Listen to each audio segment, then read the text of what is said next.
acknowledging that there is a disconnect between the people and their government. I really want to thank the President for listening to the people as he should be. The President, myself, and elected leaders are servants of the people. Going forward, this should be the norm, listening to the people.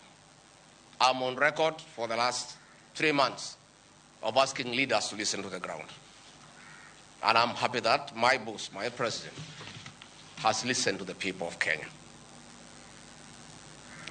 As a truthful and honest man, I must acknowledge that we must engage Generation Z and other young people and all Kenyans, including the church, business community, on critical issues facing them.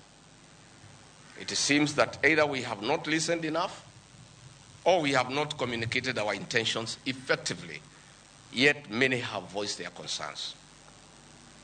I would like to take this opportunity to ask our leaders to stop the culture of castigating the people with different views and opinions.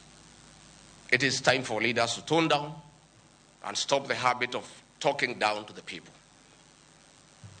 And this brings me to the critical issue why I've got this press conference.